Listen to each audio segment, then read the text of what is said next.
এই পর্যায়ে আপনাদের সামনে বক্তব্য রাখবেন বাংলাদেশ জাতীয়তাবাদী স্বেচ্ছাসেবক দলের কেন্দ্রীয় সভাপতি জনাব এস.এম. জিলানী ভাই।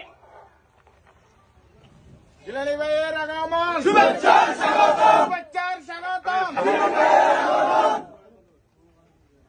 বিসমিল্লাহির রহমানির রহিম। সাম্য, মানবিক, ন্যায় বিচার ভিত্তিক সমাজ বিনির্মাণের লক্ষ্যে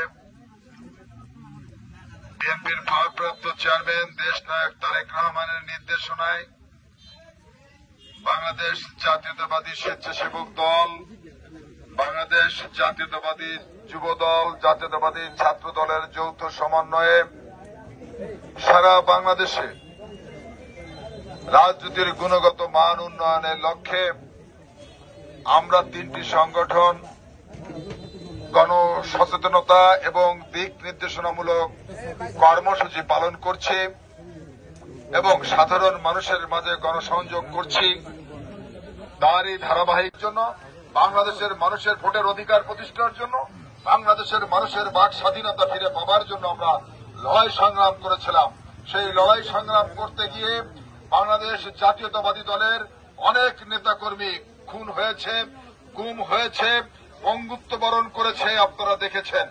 আমরা গত 5ই আগস্ট ছাত্র জনতার গণ অভ্যুত্থানের মধ্য দিয়ে সেই ফ্যাসিবাদকে বাংলাদেশ থেকে বিতাড়িত করেছি। কিন্তু ফ্যাসিবাদের প্রেতাত্মারা এখন আমাদের মাঝে ঘাপটি মেরে বসে আছে এবং তারা বিভিন্ন জায়গায় সিন্ডিকেট করে চক্রান্ত করে আমাদের কিছু নেতাকর্মীদেরকে বিপদগামী করছে।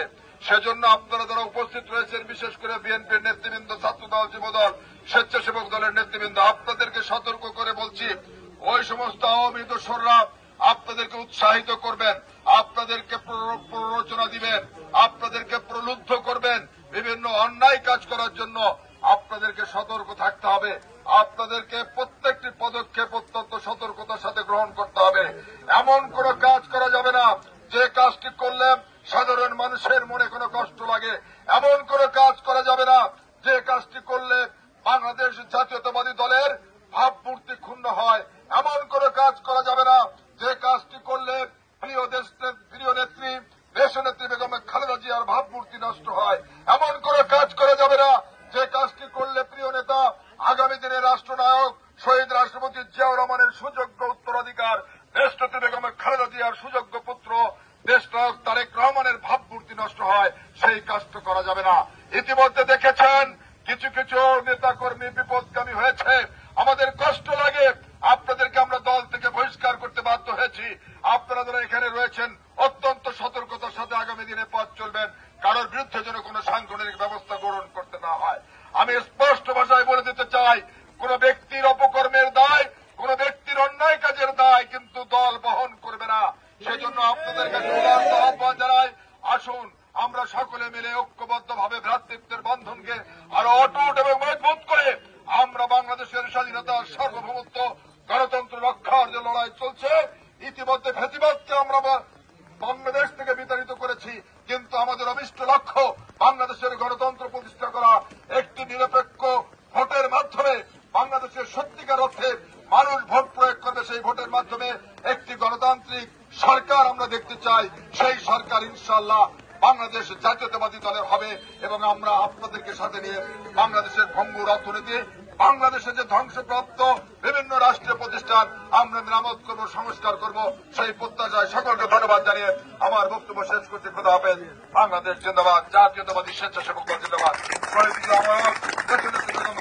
জিন্দাবাদ, দেশপ্রেমিক দেশনায়ক তারেক রহমান জিন্দাবাদ, জিন্দাবাদ। প্রিয় সহকর্মী বন্ধুরা, আপনাদেরকে বলতে চাই, আপনারা এখানে অনেক নেতাকর্মী জড়ো হয়েছেন।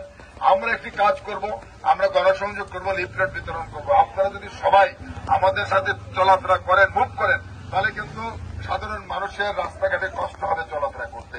সঙ্গত কারণে আপনারা যারা কষ্ট করে এসেছেন, আপনারা আপনাদের স্ব স্ব স্থানে ফিরে যাবেন, আপনাদের কর্মস্থলে ফিরে যাবেন, বাড়ি ঘরে ফিরে যাবেন। আমরা শুধুমাত্র জেলার নেতৃবৃন্দ রয়েছি, আর এই উপজেলার আহ্বায়ক সদস্য সচিব থাকবেন। আপনারা এই কজন থাকলেই হবে। আমরা মানুষের সাথে কথা বলবো, সাধারণ মানুষের সাথে কথা বলবো। সেখানে ব্যাপক লোক নিয়ে যাওয়ার কোনো যুক্তিকতা নেই, কারণ আপনারা এত মানুষ যদি থাকেন, আমি একটি চার দোকানে ঢুকবো, ওখানে 5 জন লোক বসা থাকলে তারা কিন্তু উঠে যাবে, তাদের সাথে আর কথা বলতে পারবো না। সঙ্গত কারণে আপনারা সময় দিয়েছেন, আপনাদেরকে ধন্যবাদ জানাই। সকাল থেকে দাঁড়িয়ে আছেন, আপনাদের প্রতি কৃতজ্ঞতা প্রকাশ করি। আপনারা বৃষ্টির মধ্যে দাঁড়িয়ে আছেন, আপনারা এখন আপনাদের স্ব কর্মস্থলে আপনারা ফিরে যান।